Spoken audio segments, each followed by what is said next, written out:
In today's video, I'm gonna go ahead and get this prepped so I can get it painted. So what I'm gonna be doing, just an overall view for this video, is gonna remove the fuel rail line and then get this right, and I'll go into reason as to why I'm not gonna remove the manifold off of the supercharger. To remove the fuel line and the injectors, first we gotta remove the fuel line. So right here and here, and also on the other side as well, there's these little nuts right here that are 10 millimeters, and the way it works is the part that holds the fuel rail, which is part of the manifold, you can see right here. There's these holes right here. They're not threaded, they're just holes, and even though this is threaded, but what this nut does when it's tightened, it actually it pushes against that, which holds the fuel rail down here. So that's why it's nice and stuck in place.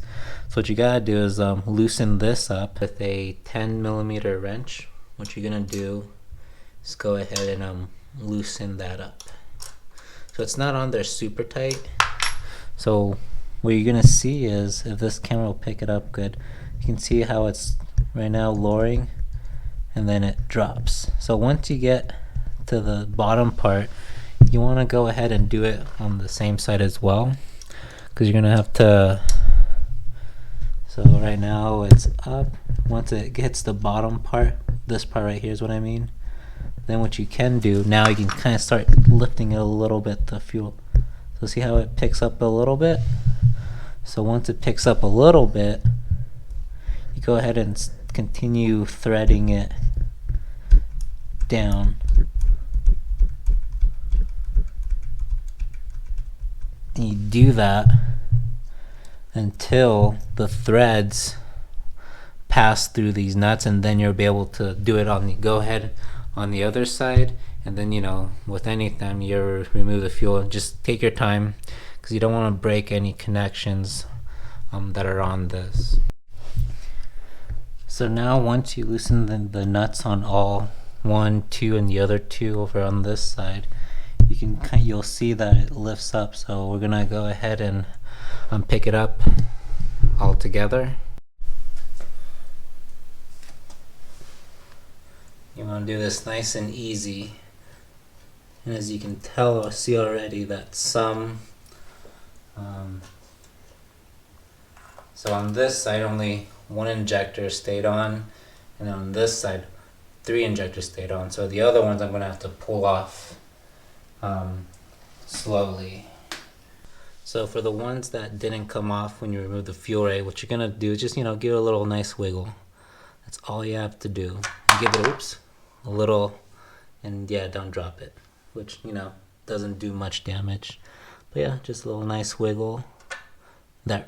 See? And that's what you gotta do for the ones that do remain stuck on the manifold. Next, I'm gonna go ahead and remove this air hose right here.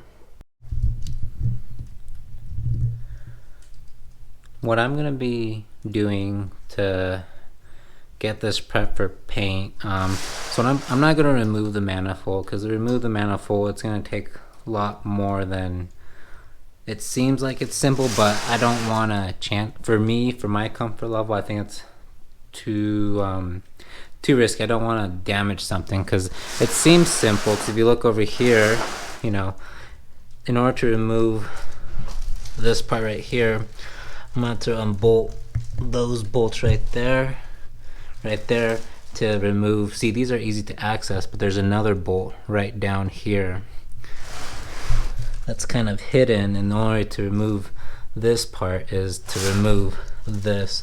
It seems pretty simple, but I don't want to, because I'm sure it's torqued to a specific spec, so I don't want to mess that up or do something wrong by accident. So what I'm just going to do, I'm just going to tape all this up right here and do my best that I can, because just by looking at it, you can see there's this like rubber gasket right here. So I'm going to do my best to get as close as I can with tape. Tape this stuff off, do my best to, tape this that cracks in here. And then same thing with this side. Go ahead and tape off all this right here.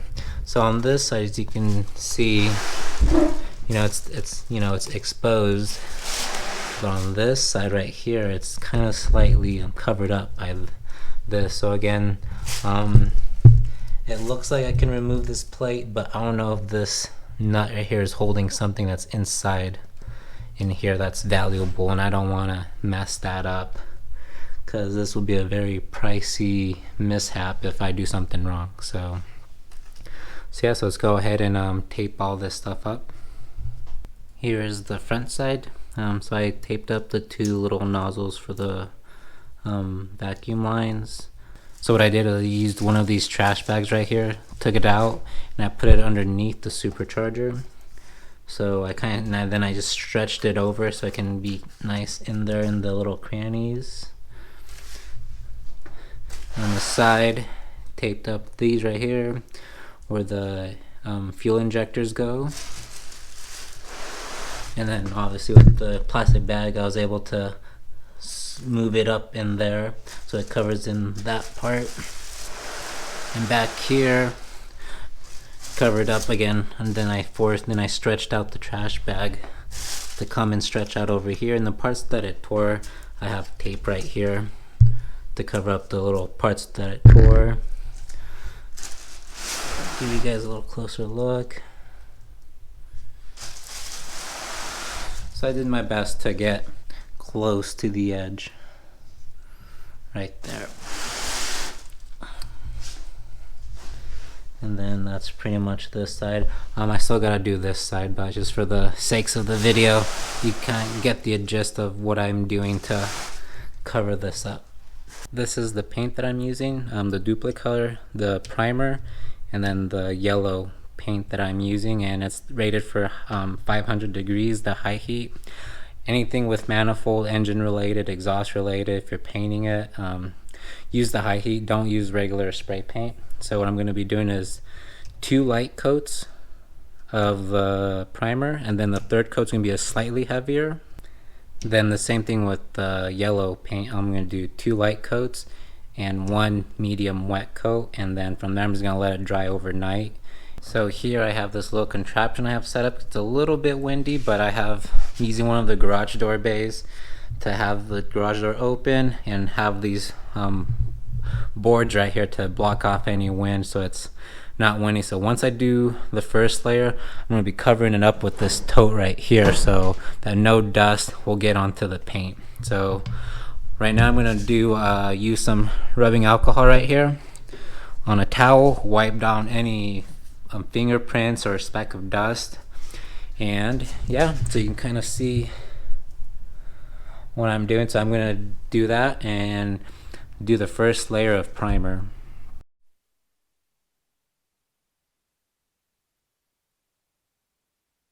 This is the second layer of primer, and I'm going to do one more primer as per the instructions on the can. Here is the final third coat of primer. Now I'm going to wait 1 hour for it to dry, and then I'll go ahead and do the yellow paint. And it looks like so far with the primer, I don't know if the camera can pick it up, but the texture looks like you can still see the wrinkle effect from the previous paint that was underneath, which is the wrinkle black, which is actually pretty cool. Actually, I do like that effect. So I'm gonna go ahead and cover it up with a tote, wait 1 hour, and I'll be back. Here is so after the primer dried for 1 hour, here is the first light coat of the yellow. Now wait for a few minutes to do the second layer, also a light coat, and the third coat will be the medium wet coat. Slightly different scenery, but I almost totally forgot to film, so now this is with 3 coats of the yellow. So now I'm just going to let this dry overnight. And I'm going to have, the tote covering it so no speck of dust or a fly or insect sticks onto the paint. So far, really excited with the way it came out. Here it is without the covering. I'm very excited how it came out. So before, originally it had the wrinkled black, so you can still see the texture in here if you look really closely. You'll see that it still has like the wrinkle effect, which is really cool, which I really like. So here's a good walk around how it came out.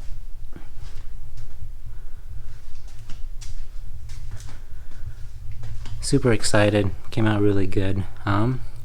So now what I'm gonna do is now put back the fuel rail with the injectors back in. Okay, so what I did is I actually unscrewed the fuel rail separate, so it's just easier to handle this instead of the whole fuel rail system. So I'm going to gently put this in those little, connect these right here.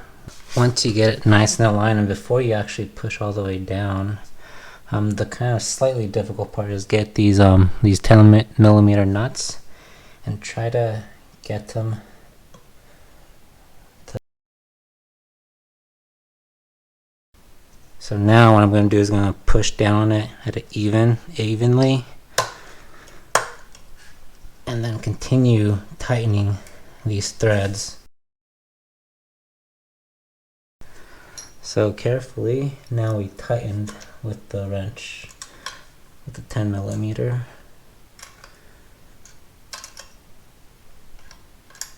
Nice and snug. Doesn't have to be in there like gorilla strength or anything. So there. So it's nice in there. Have it aligned out. Then you can still adjust the fuel injectors if you need to. So I'm going to leave them perpendicular to the fuel rail, and I'm sure that might change once the install is, so we're going to do the same thing on the other side. Now that the passenger side fuel rail is installed, same thing with the driver side. Now go ahead and connect the rest of the fuel line. Alright, everything's connected. I got the hose connected, both fuel rails are all installed, and the rest of the fuel line. So yeah, so this is how you, if you want to, paint the VF kit, the manifold part of the supercharger. And yeah, really happy with the results. And since I have done the same exact paint on the stock manifold, you know, it definitely is really sturdy, and you know, I haven't had any problems. And for you, anybody that knows, these heat do get really hot, and you know, it doesn't chip at all. The paint's really durable, and when it's done right, it lasts a really good long time. So yeah, thank you for watching.